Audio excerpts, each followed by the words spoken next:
Hello, BookTube, and welcome to your Daily Penguin, our tour through that Penguin Classic wall behind me, book by book, author by author, sometimes hitting Steve squealing favorites.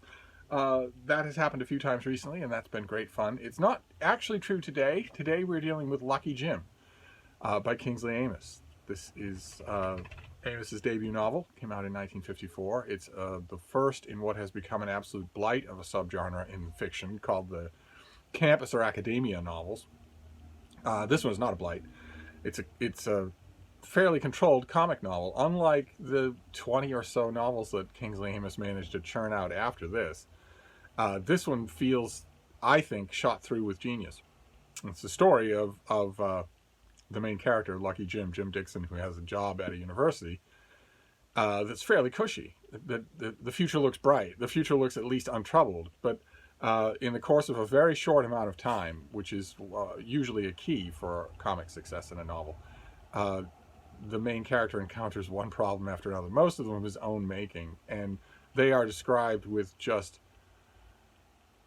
a lugubrious British imprecision that is just amazing. It's just every time I reread this book, I am more pleased with it than I was the last time. I know that there's a vocal subsection of people who just don't get this kind of humor at all, and I wonder if maybe a lot of those people were predisposed against it by a lot of its lesser knockoff academic novels, most of which are absolutely dreadful.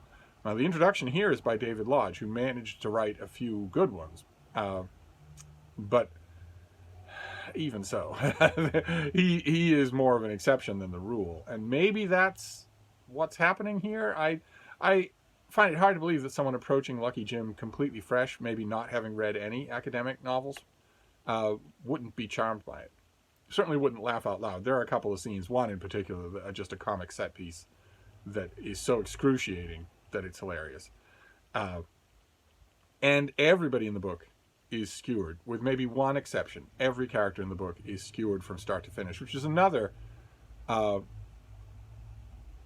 hallmark of comedy, especially British comedy and comic novels, is that you might have an island of sanity. There might be one person who's largely free from skewering, but otherwise everybody gets it. And that happens throughout this book. It's Lucky Jim's misadventures, and we're not supposed to admire him at all. So it's a very slim little thing to take you an afternoon to read, and I strongly recommend that. Your Daily Penguin today is brief. There's not much to say. Critical works have been written about this book, and huge critical chapters in books about Amis. It doesn't merit that, as comic works never do. But it is a very enjoyable comic novel, so it gets a recommend from yours truly. And if memory serves me correct, it was largely praised when it came out by book critics of the day. First in the UK, and then I think it took a while to come out in America, so that American readers in the mid 1950s were wondering what all the fuss was about, but they didn't have the book.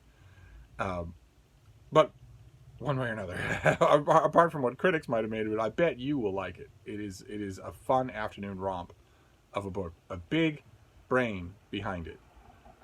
Not sure how much of that brain is visible in all of the other books that this author wrote.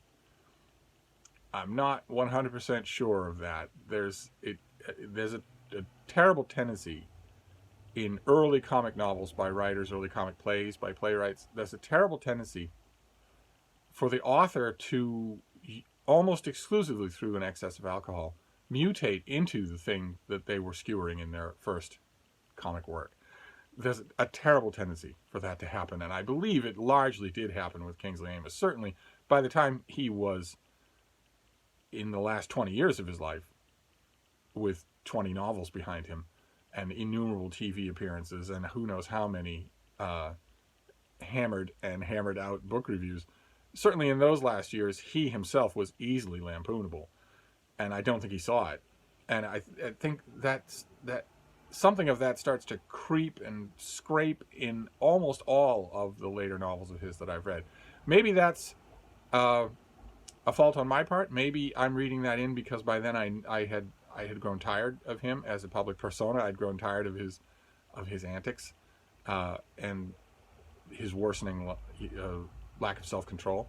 Maybe that's the case. Maybe if I reread all the novels of Kingsley Amis today, I would find a lot more worth in them. I like to believe, as an optimist, that the prodigious gifts, like the ones on display in this book, don't ever desert a writer, even when they're writing hungover or drunk or eroded, as getting drunk every night will do. It will erode you.